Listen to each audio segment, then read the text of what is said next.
in this discussion because it's an important discussion. But I'm saying we still don't know the truth about London and Madrid. And as you say, there are indications that it could be manipulated terrorism. But I personally don't know yet. It's complicated. Yes, okay, I agree with you. What I'd like to do, Daniele, is take a 1-minute break and give you a chance to sip some water or something, and then I'd like to come back and then talk about the significance of what we have learned about Operation Gladio for an understanding of 9/11. Okay, let's do that. Okay, so let's do a 1-minute break here. Let's do that.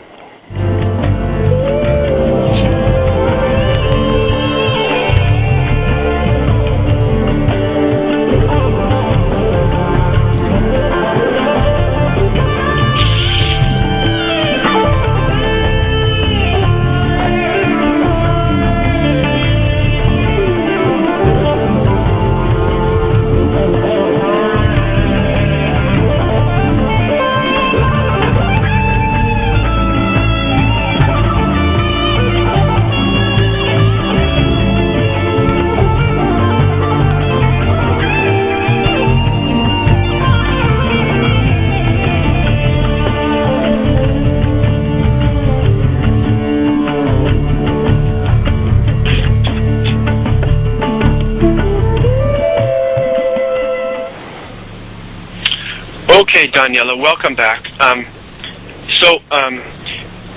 A big example of a major terrorist attack that has definitely inspired fear in the population and which has resulted in massive political shift in a reactionary direction to the right and has changed laws. The impact of the attacks was huge domestically, and then of course internationally with the wars that were launched as a result. I'm referring to 9/11, and to me it seems that this history of Operation Gladio in Europe illuminates what is likely to be, I would say. I realize you're a careful scholar, but just for the sake of introducing these questions, it seems to me that the history in Europe of Operation Gladio sheds light on what is likely to be behind the 9/11 attacks, and by that I mean that it's, in my view, likely, highly likely, and there's quite a lot of evidence now after 9 years of intensive research into 9/11, that similar clandestine structures were employed by the CIA and other agencies and operators of different sorts. It's obviously very complex, and that the 9/11 attacks were politically driven terrorist attacks, false flag operation like the Operation Gladio attack, false flag attacks. And I wonder if after your deep study of Operation Gladio and your considerable study of 9/11 as well, and I know you've written on 9/11 and you've been published in a book edited by David Ray Griffin. You published an article on the strategy of tension after the Cold War, a very fine article. So, I would love to hear your views on how you view 9/11 based on your extensive research into Operation Gladio. Well, the first thing really to realize about 9/11 is that most professors of history in Europe and professors of political science, and there must be more than 100, probably 200. We have many different universities in Europe. That's the same in the US. That most of them don't dare to touch the subject. And this is, if you look at the publications that they're doing, they're not publishing on 9/11. They don't talk about it, and if they talk about it, they take the official narrative of the Bush administration as the proven version, although, as you rightly say, there are many questions what really happened. But by this, I only want to highlight the fact that the 9/11 debate is something which does not take place within academia really goes back to the fact that most people fear to lose their job if they talk about it. That is the fact. I mean, if you question the official story of 9/11, you are, by definition, attacked as a conspiracy theorist very quickly. And no scholar wants to be called a conspiracy theorist, because we try, to nail down facts and to find the true version of history, what really happened. So this is just a preliminary remark. And then more specifically, I have to say that I was researching terrorism in the late 1990s. So that was in 98, 99, and 2000 that I did my research on Gladio and NATO's secret armies. And at the time, many people came to me. It was my PhD. I invested 4 years of my life into this research, and I traveled all over Europe.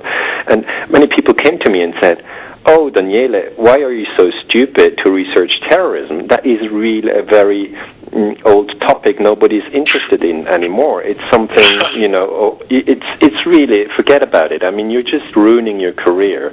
And I said, you know what, I'm just interested in this. I'm not thinking about my career. I have no clue what I'll do anyway. I'm just interested in this, and so I invest my time in this. And believe it or not, my PhD exam was taking place in September 2001 at Basel University in Switzerland on the subject of manipulated terrorism and NATO secret armies.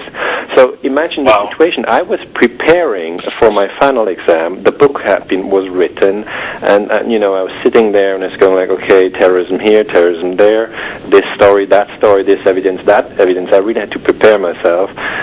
And then suddenly the news came that there was a big terrorist attack in the United States, and that obviously was 9/11. I suddenly, immediately, like everybody else, switched on television and started to read all the newspapers and had my computer running hot on all the internet sites I was looking at, etc. Because I was sure that there was going to be questions on 9/11, because I thought, yeah, it's an obvious parallel.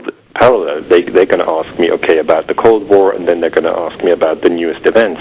And funnily, what happened is that during the exam, and I passed and got very good grades, but during the exams, they only asked me about the Cold War. They didn't mention any, not one word. And it had just happened 2 weeks ago at the time. Okay, so that explains that from the very beginning, I was obviously interested in 9/11 as I was researching terrorism. And then I was looking at your newspaper articles, and one of the articles which I found very interesting was from the New York Times, and it said that the collapse of World Trade Center number 7, this third building, which was not hit by a plane, but which collapsed in the afternoon. I think it was 5:20 when it collapsed. That this was the biggest mystery of 9/11. And then I copied this article, took it home, and I was thinking about it. If this is the biggest mystery, then I really must focus on WT7 and all the stories that surround it. And I talked to different colleagues here in Switzerland and also in Germany, people who study international relations and who are professionals in the field.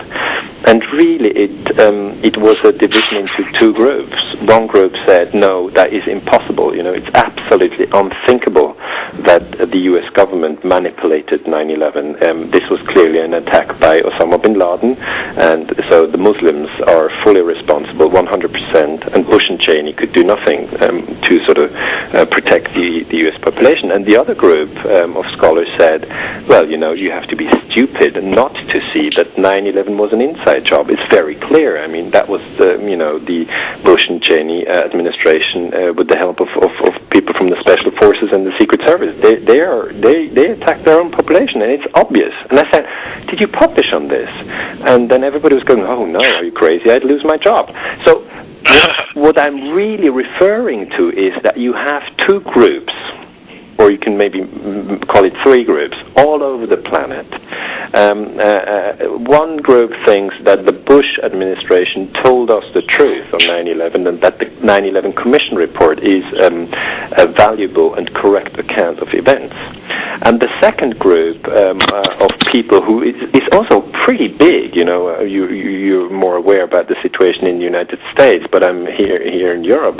People are also thinking about this. I mean, everybody remembers where he was on that day. It's an important thing for everybody.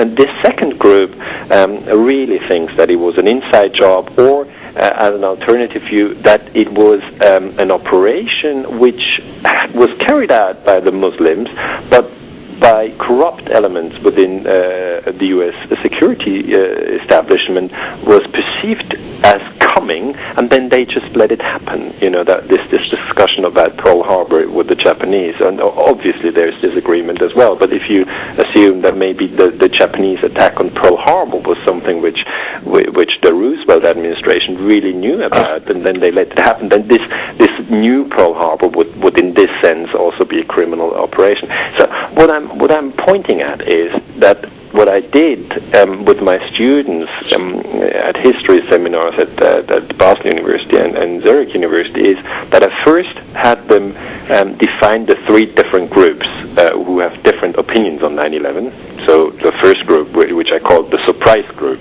which says it was Osama bin Laden and he surprised the Americans. So that's the Bush narrative. And the second group, I call it the Lee Hop group, let it happen on purpose, which would be it was Osama bin Laden, but Cheney sort of saw it coming and just sacrificed 3,000 Americans to then start the resource wars in Iraq and reduce civil liberties in the U.S. And the third group, I called it MIHOP, make it happen on purpose, which would then be an inside job done by criminal elements in the United States. And I always told my students, you must know that the U.S. is a very large country. I mean, Switzerland is just a tiny country, and there's 300 million people living there. So most of them know about 9/11 only through the media, and the media have always told them that it's the surprise theory, so the official theory of the Bush administration.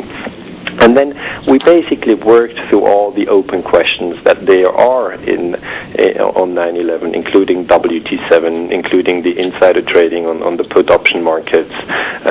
We have quite some expertise on banking here in Switzerland, so that was interesting, and on the pictures of the Pentagon and what have you. And at the end of the day, I really came to the conclusion that 9/11 must be investigated again. The official story is not credible. We must have a new investigation. And did you poll your students and see where did they stand? Did they? Yeah. The task, I think, of an academic who teaches his students is really that they must learn to change perspectives.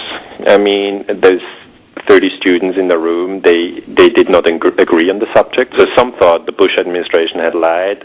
Another group was convinced that it had been Osama bin Laden. And what I really did is, as a facilitator, I let them engage in a very strong discourse because I wanted to open the space for a debate which otherwise is almost taboo. Nobody really dares to talk about it. But what we need, and what the scientific method through the last 300 years has always been, is we need the best arguments on the table, and we need a debate where we have respect among different groups, so that one group can present their arguments and say, I have this data, I have this video, or I have this quote, or I have this research, and it leads me to this and this conclusion. And then you have the opposing group which says, well, but I have this data and it leads me to the exact opposite conclusion, and then I want them to battle out the point. And that is science. That is exactly science. And I'm telling you that 9/11 is actually a wonderful example to train historical science, because you can always ask, okay, what is your source? Where do you have your data from? And then obviously we were working through the Keane report a lot, these 600 pages, because they are the official narrative. But then we found that in the Keane report, WT7 is missing. So you actually have a building missing. And that is just incredible. You can't have a building missing in the official report, because that reduces the quality of the official report to basically zero. You can't, Yes, and that's a real problem for historians. You can't have an official report which doesn't get the number of buildings right. That's it's right. Just unacceptable. Well, it's somewhat similar to the official reports that resulted in the European countries when Gladio broke open, and many of these reports were highly inadequate. And furthermore, in the United States after 9/11, in addition to what you called the Keane report, the 9/11 Commission report, there were reports by the National Institute of Standards and Technology, the NIST reports on the Twin Towers and on WTC7, and the authors of those reports were repeatedly requested to engage in precisely the kind of debate that you just described, and they refused. They refused to join the debate. They were approached by